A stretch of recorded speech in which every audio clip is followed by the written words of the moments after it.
Welcome to NeuroVision, a regularly released podcast focusing on neurodiversity in the world of film, TV, and beyond. Hosted by Marc and Liz Goodbrand. Hi all, welcome to NeuroVision. This is where we discuss neurodiversity representation and themes in film, TV, and beyond. My name is Marc Crawley. I am the founder of an organisation called Diversita that focus on neuroinclusion, working with companies, but we also work with the neurodiversity community in terms of advice, particularly job seekers, employees, etc. ADHD myself, massive focus around neuroinclusion. My family are like the Incredibles of neurodiversity, each having a different skill, which is great. And I was really lucky to meet Liz very recently, where we decided that this needed to be shared with the world. Oh, I love that. Hi, everyone. I'm Liz. I'm also ADHD, and I'm an ADHD and leadership coach. Previous experience working in corporate leadership, and really believe in human-centered leadership and the power of that. I'm a mum of 2 neurodiverse kids, a super snuggly dog, which is just lovely. So good for regulation, lots of snuggles. And this week, I don't know if you can hear, I'm a bit choked up. So this week I'm fueled by Lemsips and hot Ribena, which is such an old school thing, but so comforting. Hot Ribena. Do you know what? I don't think I've had that in 30 years. But now in ADHD, You're about 7. What's that? Yeah. Wow. Is it good? Does it hold up well? Yeah. Still as good as I remember it being. It's just the comfort. I think sometimes it's like the nostalgia where it takes you back to.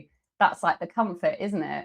Yeah, you're right. And it was one of those when you was a kid that my mum used to put disposable Disprin in my hot Ribena because it was the only way it made it palatable. And then I realised that I could, swallow paracetamol. But I'm sorry to hear you're not feeling great. It's fine. It's just one of those disgusting, grubby colds that's going around, really. Probably caught the leg of my kids. Absolutely. So just a reminder, this is our second episode. So what the podcast is we're going to talk about neurodiversity representation in film, TV, and other aspects of the media. Probably going to avoid politics where possible. There may be a little bit of crossover here and there. The main structure and the main segment will focus on something. And today, Liz will share what we're going to focus on in a second. Got a couple of segments as well, but ultimately we're going to keep this quite breezy, conversational, and hopefully entertaining. We obviously want to have guests, and it's hopefully going to evolve in the future, but we love community engagement and ideas. And we've got a flashy new email address that you can email ideas to us that we'll share at the end of the episode, which is great as well. So, Liz, what are we talking about this week? Yeah, so this week we're talking about Autistic Barbie. This Barbie launched on the 12th of January and it sparked a lot of debate. Some people really resonating with it, feeling good about it, feeling represented. And on the extreme, lots of outrage and criticism. I think the online debate, I don't know what you think, Marc, but it seems very binary, good or bad, when there's lots of shades of grey, as we talk about a lot when we talk about neurodiversity. It's so complex, isn't it? And I don't know whether this is kind of too early to ask, but my lens when I've been looking about this is the real issue the doll or the weight we're asking the doll to carry because of lack of representation as a whole? Right. Okay. I get that. So you're talking about it's almost too heavy a responsibility for Autistic Barbie. Yeah, that's what I'm saying. That's where I think I've landed on. Interesting. And you mentioned that some of the comments were quite, they're either, and it was my experience as well, just to be fair, where they were either, we love this, or you're having a laugh here. This is not a good thing for the autistic community. What sort of things sort of stood out? What did you see any comments or anything like that within LinkedIn or social media that resonated? Nothing really specific. I think it was just the extreme and things like, I guess when it comes to those extreme conversations, and I think for me, when we are like, Barbie's a symbol, right? And a symbol doesn't quite cover all aspects of like an ecosystem. And when you look at cultural breadth, it's the doll, But I think it's layered and it's definitely very complex, isn't it? But I think, unfortunately, when there's so little representation, we're clawing at things that offer a bit of a symbol and offer a bit of representation and expecting quite a lot from that thing, whatever that thing might be. And all that happens is there ends up being a bit of discord within our community, rather than it kind of being something to move us forward, if that makes sense. Yeah, it makes perfect sense. I think, again, where I've landed on this, and I did, like you, a ridiculous amount of research around this over the last couple of days, is that it's very obvious it's not going to be for everyone, right? It really isn't. But I saw one phrase which I really liked, and it was, "It's progress, not perfection." And Yes, for me, I love that phrase. it was great. It seemed to encompass this situation well. And what I've seen from Mattel is that they did collaborate with the Autistic Self-Advocacy Network. They're a US-based autism charity. So they had some outside input. And it's part of this wider focus, I think, on their Fashionistas line, where they've focused on Down syndrome, different skin tones, wheelchair user, prosthetic legs, different body shapes, sight, diabetes. They've got a whole range of Barbies, and it seemed like a natural evolution from what they were doing to then focus on neuro-inclusion or neurodiversity. It is really interesting.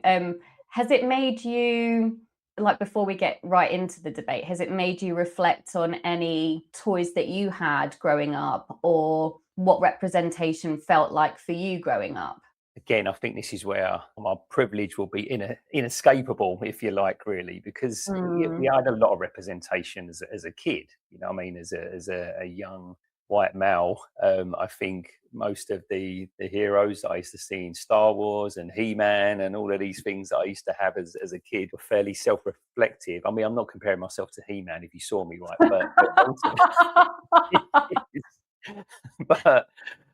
But it wasn't. I never felt that I wasn't being represented, is put it that way. But yeah, what about yourself?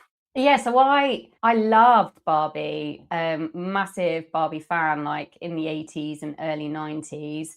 I remember having loads. They were passed down from my mum's like friends' kids. So I just had loads of Barbies, and I would spend a lot of time playing with Barbie. And this whole debate just prompted me to reflect a little bit on my privilege, to your point, being a white female. And I had a really interesting and gorgeous conversation with one of my really great friends this week, who is Black British, and she also used to play with Barbie. She's same age as me, so this will have been late 80s, early 90s. And there are two things going on, right? So she loved the play, so she loved playing with Barbie. But actually, what happened in playing with Barbie is it quietly eroded her self-confidence. So, like, completely quoting her here, for her, she saw beauty as being white and blonde. Really? And she's absolutely gorgeous, my friend Astra. She's beautiful, beautiful. But growing up, that's what she saw as the poster for beauty. And while she didn't recognize that as such as a kid, it's what she reflects on now. And so there are two parts to it. There's the joy of play, but then there's also what that play quietly represents, or like the doll quietly represented for her, which was something that I don't think she was consciously aware of when she was a kid. It's only when she's reflected back on that. That's really interesting, because if you go on the Mattel website, and I looked at it yesterday, in the US, they've got a whole page around their diversity journey around Barbies and the way they've evolved through the decades, from the early version to where they are now. But you're right, with this Barbie in particular, I saw an article about a young girl that does use noise cancelling headphones and does use a communication tablet. And she's got the Barbie in her hand, and you've got this beautiful smile on this young girl, and you can tell that it does resonate, right? And it does represent who that person is. But ultimately, like we're obviously going to get into with this when we start looking at the comments and our own opinions, it's not for everyone. It's not going to represent everyone's experience of autism. Do you think we should maybe we could give the audience here a bit of an overview, just in case you don't know what is going on with Autistic Barbie, about the accessories and the outfit, etc.? So the key differences, and this is on the Mattel website as well, is the relaxed fit dress and comfy shoes. So anyone who's seen the Autistic Barbie will know that it's a slightly more relaxed fitting dress. I'm not an expert in dresses, so apologies, Liz, but yeah, it seems to be. Noise cancelling headphones, a fidget spinner, augmentative and alternative communication tablet. But this is the one I didn't know about before I did the research, is there's a lot of flexible movements on the hands, elbows and wrists, so kids can play out stimming movements with their Autistic Barbie, which again, I didn't know. So there's a lot of differences there, and it looks like a lot of effort has gone in there to try to make this Barbie as reflective as possible for the autism community. But yeah, in terms of the way the Barbie looks and the accessories, have you got any thoughts, Liz? I actually didn't go into that detail when I've been looking at it and reflecting. I've been doing it more at, I guess, a macro level, just the role of symbols, the role of a doll. And so I didn't go into that specificity. Gosh, that's quite a challenging word to say, isn't it? Specificity. And I kept coming back to the point that, like, when representation is scarce, things end up carrying a lot more weight. And so I just started to reflect more through that lens, really, than any other lens. How about yourself? So yeah, I mean, again, I think this is why our conversations will always complement each other, because I do tend to look at the detail and some of the evidence rather than sometimes the bigger picture. But I think what I looked for was maybe I looked for some other dolls first of all. So I did a bit of research on that, and there's a character called Julia from Sesame Street, where there's a character which is an autistic character in the show, and obviously there's dolls around that, which is great to see. But I think in this instance, because autism is sometimes classed as an invisible disability, anything which has a visual representation, I suppose, is a good way of trying to show some representation there. It's not going to be for everyone, but yeah, I think I landed around that sort of area. But in some of the quotes that I was seeing then got me thinking maybe a little bit differently around the subject, because they were so polarizing. In terms of, like you mentioned already, it was either we love this or this is just absolutely not for me, my kids, and pretty much should be banned, right? So it was a bit in between.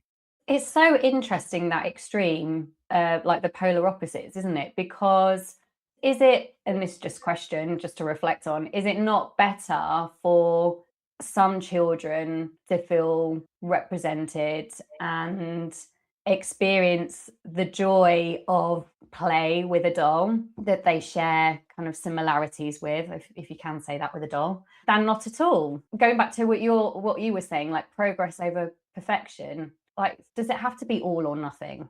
Like, that's not where you get progress, is it? You don't go from where you are now to, I don't know, jumping to the extreme. It's always like those micro moments and milestones that get you there. Absolutely. And you'd like to think that Mattel will listen to the feedback, they'll listen to different ideas, different opinions. But there was one comment from Ellie Middleton. Anyone who knows the UK, Ellie's quite well known, sort of neurodiversity, neuroinclusion advocate. And she wrote that even if you feel Barbie doesn't 100% represent you as an autistic person, individually, it's important to acknowledge that she's the first step in bringing autism into the Barbie universe.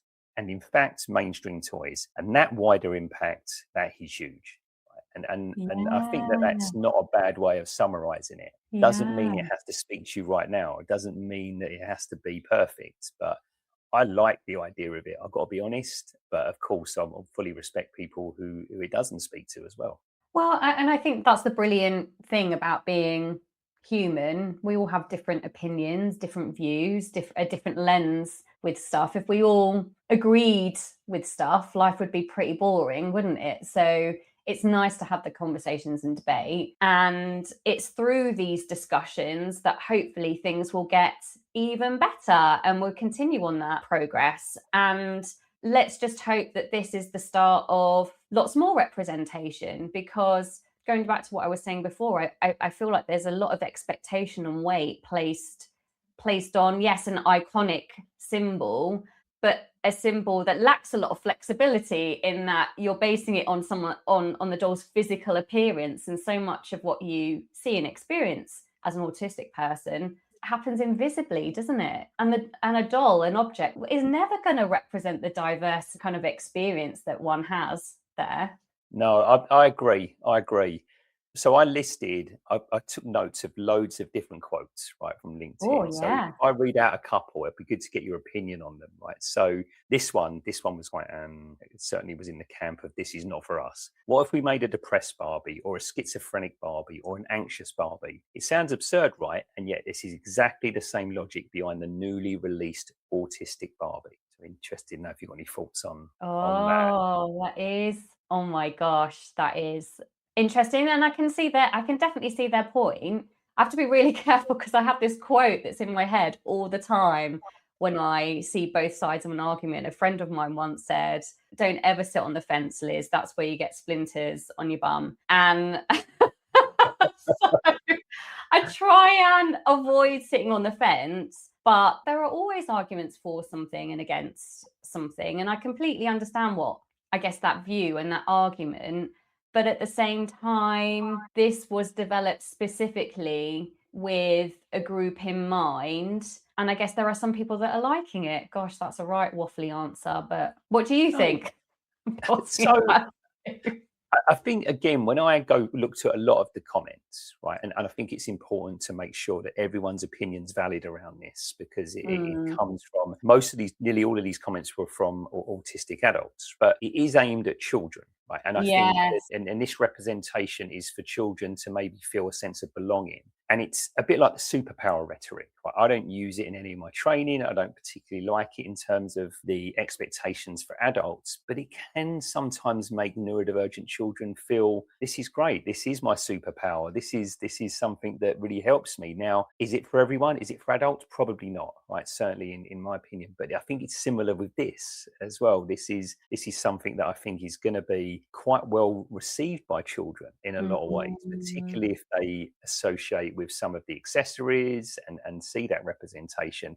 And also if the child is going through their own understanding of autism and trying to make sure they feel a sense of belonging and acceptance. So yeah, I've sort of again landed on that. I realised another comment is that this is a neurological difference, not a costume. So how can you reflect it in a costume or an accessory? And again, I think it maybe falls into the same camp for me, where some level of visual representation maybe for children or young people isn't necessarily a bad thing. Yeah, and you touched on a really important point there. Identity is personal. So we all have different opinions, and what resonates with me might not resonate with you or someone else. It's all about relevance and how you connect with something. And it's not for someone else to say what is and isn't going to connect with other people, because it's personal. Absolutely.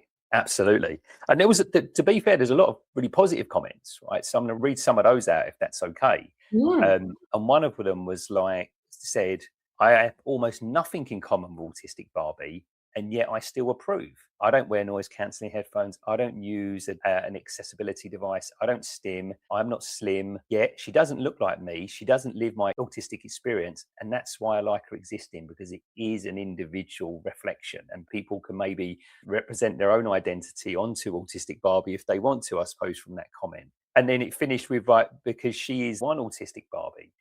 And I suppose the idea with this is that you can use the accessories on any of your Barbies to represent autism in the way you want. So I quite like that take, that even though this individual, they said it didn't reflect their own personal experience of autism, they still like the fact that it existed because it would relate to someone.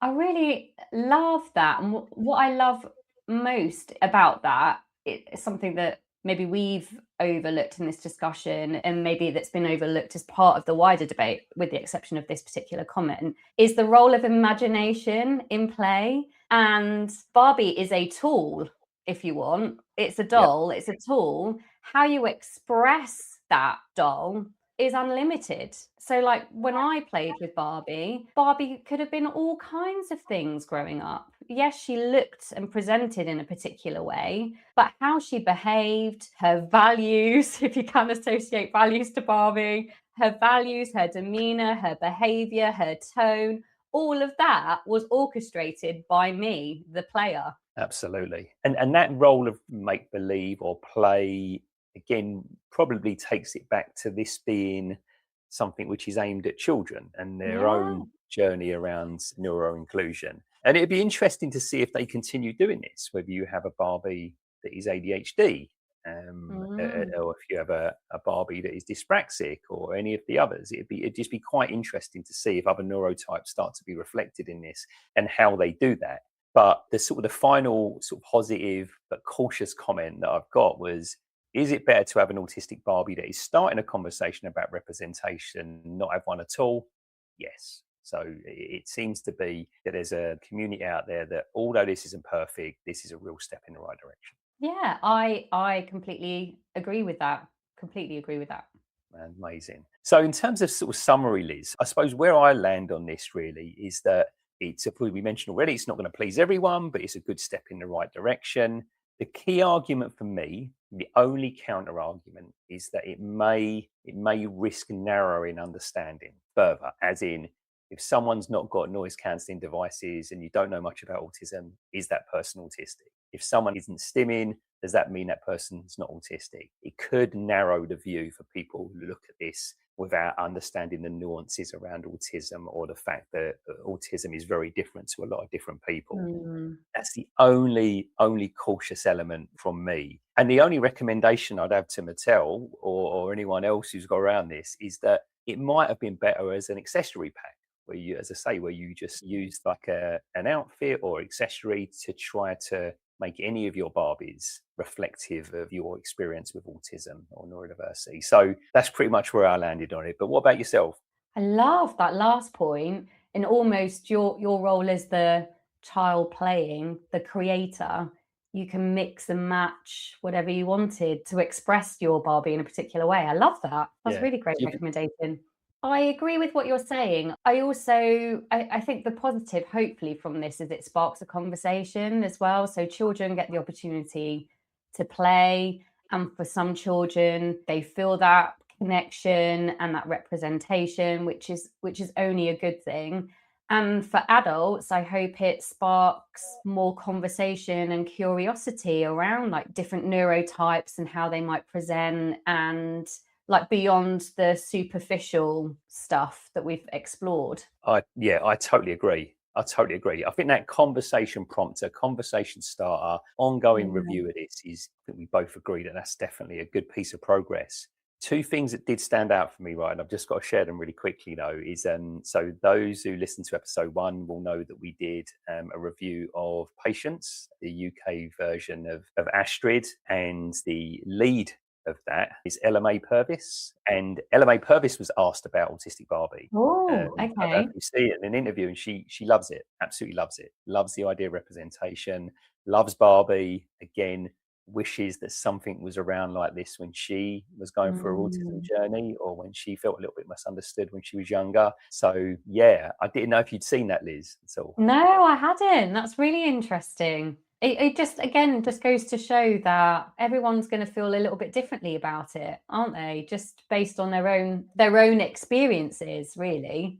Absolutely. And do you know something else I noticed? And again, I don't want to be too controversial here, but Mattel themselves in the US have cut back quite a lot on internal ED&I policies, basically a lot of it around this sort of US legislation, etc. So that is a little bit jarring when you're releasing something like this, and there's nothing that says that they're donating any money to any autism charities or anything like that around this. So that again is a small caveat, or I won't say concern, but it's a bit of a niggle when I started looking into this story. I think that's a really interesting thing to explore, whether it's been done for commercial reasons or whether it's been done for the right reasons. I guess back to your original point, progress over perfection. If some children feel better and love it, then that's great. Absolutely. So what we did for Patience, and what we'll do with the TV shows and films or anything like that, then we have like a scoring system around the content or the representation of neurodiversity. With this is a bit different. So I don't know what you think, Liz. Maybe we could just do a simple thumbs up, thumbs down on this, or thumb in the middle. I don't know what you think. Yeah, okay. Mine would definitely be thumb in the middle. It's not thumbs down, it's not thumbs up, but it's a starting point. Yeah, I don't want to again get splinters and sit on the fence, but I would go thumb in the middle to almost like a diagonal up. I like the Oh, idea. okay. I was well aware I didn't give that option. So, but I think this is a step in positive direction. It is, and I wonder how much reflection this has prompted of people, actually, because there's been a lot of media attention around it, and yet lots of polarizing views. But when there's a media attention behind something, it can spark conversations that maybe wouldn't have happened otherwise. So I think it can be a catalyst, can't it, those conversations and that debate for other stuff. Absolutely. And you never know, it might have a knock-on effect. I mean, you were Yeah. telling me last week about your, I think it was dream house scenario or dream house story, and you never know, there might be additional cars and accessories for neurodivergent Barbies going forward. Yeah. And actually, based on my experience growing up with Barbie, it was all about the accessories. So the thing I absolutely loved about having Barbie Kitchen were the plates, the little knives and forks. It's crazy. But all the accessories, it was about the accessories, the shoes. Really? And was you Barbie more than Cindy? Yeah, I did not like Cindy at all. Really? I don't know why, but just, had a real strong view. I was definitely in the Barbie camp. Wow. Well, I hope one day they do start to bring out a sort of neurodivergent representations of Star Wars characters, so we have an opportunity to talk about that a little bit. I'm not trying to get into sort of gender roles, but obviously I didn't play with Barbie, right? But No. yeah, but it is an interesting conversation. Brilliant. Well, let's so we're semi in agreement with the idea of this, which is Yeah. So our segment or regular segment, when I say regular, it's our second one, is, and this is, I love this from you, Liz. Is it my neurodiversity or just annoying? Remind everyone what we talked about last week. So last week it was adverts and particular adverts. So I am always triggered by the Jamie Redknapp and Skechers advert. It's one of my triggers, just the reality versus what's being portrayed. There's such a disconnect for me. It creates a lot of friction in my mind. Oh my word. What it got me thinking was, Liz, I don't think of myself as an angry person, but when I started thinking about certain subjects, I realized how angry I probably am. Right. And then I looked through the similar lens and I thought, okay, is this just my neurodiversity or is this just annoying? And one of the subjects I wanted to talk about was these prepaid food delivery or pre-made ingredient food delivery companies. I keep calling them box fresh, but it's Hello Fresh, Gusto, and those type. Do you know the ones I mean? I do, like Mindful Chef. There's a whole collection of them. Yeah, where you can pick and choose your menu options and the ingredients arrive and you've got to create your meals. Well, yeah, and this is it. Right. So I have two problems with them. First of all, I don't like them, right? Because I think the ingredients are pretty basic. They're pretty easy to get with a bit of organization, etc. But let's be honest, they're probably focusing on people that sometimes don't have the time or the capacity to be able to sort of get all these ingredients together. And also they draw you in with these ridiculous discounts like a lot of these organizations do. And for me, it just plays on the thing of the ADHD tax, right? As in you'll sign up for these, you'll do these because you're not as organized as you like to be. Next thing you know, you've got a stack of them coming through the post and you've committed to it for 3 or 4 months and you've done 300-400 quid on a load of shit. Like, so I've got to be honest, they're not for me. I find them really annoying, but I also think it could be my sense of right and wrong and my own neurotype where I sometimes lean a little bit on that. So again, I'm a bit in the middle here, Liz. I don't know what you think. So you feel as though they are taking advantage of certain people. Is that what triggers you? I think they are taking advantage of people. I think particularly neurodivergent individuals and particularly those with ADHD. And even if you take all that out of the equation, I just don't like the model of it anyway. Right? The ingredients are overpriced. I did do a couple, but I was very disciplined about cancelling after the initial 90% off or whatever it was. Yeah. And they're crap. They really are. They're absolute crap, and they take a lot longer than you think. And I just think they suck people in to take advantage of that subscription model with these big discounts and leaning on the fact that, yeah, you may be, particularly for individuals at ADHD, you just might get a bit overwhelmed with certain things. So here it is, it's all pre-made for you. I don't know. I don't like it. Well, I think there's probably something in it. Like, I've experimented only with HelloFresh, and I took advantage of the discounts. I don't know if I should admit this. I'm the type of person, I am very lax when it comes to subscriptions. So I have to have loads of reminders everywhere because I have paid that tax so many bloody times. Like when you get the auto renewal pinging and you're like, shit, forgot something else to cancel. So I've experimented with them, but with reminders everywhere. And I experimented only in the peak offer period. And I was that person that used multiple emails to still get the peak offer.